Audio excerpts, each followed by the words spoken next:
व्यवस्था भी हुई है। मैं स्वामी आत्मानंद जी के चरणों में प्रणाम निवेदित करके और उससे क्षमा मांगते हुए अपनी बात शुरू कर रहा हूं। भूपेश बघेल जी को उनके नाम को कलंकित करने का कोई अधिकार नहीं है।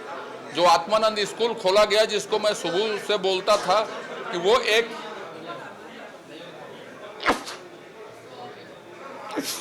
स्कूल नहीं है, वो मेंटेनेंस घोटाला है। आपने आज सुना होगा कि स्कूलों में 800 करोड़ रुपए मेंटेनेंस में व्यय किए गए, और मैंने एक स्कूल का उदाहरण दिया, नगरी के स्कूल का मैंने बताया। 10 करोड़ से ऊपर की राशि ग्राम पंचायतों को नगरी के भवन निर्माण के लिए 2.5 करोड़ रुपए के हिसाब से दी गई। कौन कितना बनाया है नहीं मालूम। बीपी पुजारी स्कूल, आरडी तिवारी स्कूल का आज आप लोगों ने ध्यानाकर्षण का विषय सुना। 4 करोड़ रुपया मेंटेनेंस में लगाए गए हैं, जबकि 4 करोड़ रुपया में एक नई बिल्डिंग बन जाती। आप ये देखिए कि एक भर्ती नई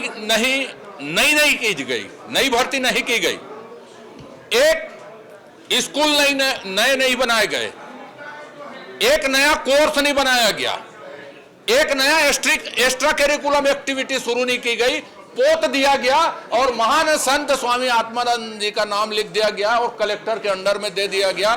कलेक्टर के इच्छा पर्यंत वो स्कूल चलेगा, शासन का कोई नियंत्रण नहीं है, ऐसा कह दिया गया। कहां से तनख्वाह आएगा, कहां से क्या होगा, ये अनियमितता का नाम स्वामी आत्मानंद स्कूल है। इसमें भी कांग्रेस पैसा खा गई, 800 करोड़ रुपए मेंटेनेंस करके।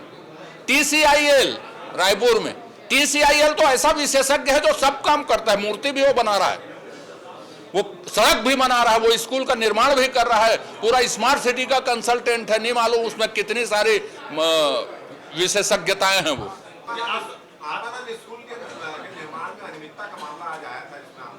देखिए, स्वामी आत्मानंद जी हमारे प्रदेश के ही नहीं, पूरे देश के बहुत ही सम्माननीय पूजनीय रहे हैं।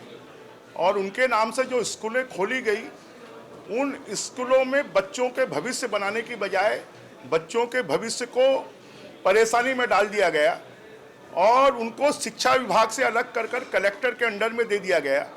और वहाँ पर अव्यवस्थाएं ज़्यादा हैं, और इसलिए हमने तय किया है कि अब स्वामी आत्मानंद स्कूलों की जो कलेक्टर की अध्यक्षता में समितियाँ बनी थी, उन सभी समितियों को समाप्त कर स्वामी आत्मानंद स्कूलों का संचालन भी शिक्षा विभाग करेगा।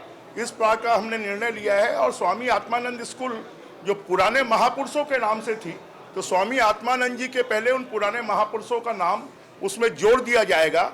और अगर कोई अनियमितता की शिकायतें प्राप्त होती हैं तो निश्चित रूप से उसकी जांच करवाई जाएगी। 800 करोड़ का उसमें निर्माण को लेकर देखिए, जहां पर शिकायतें प्राप्त होगी निश्चित रूप से उसकी जांच करेंगे।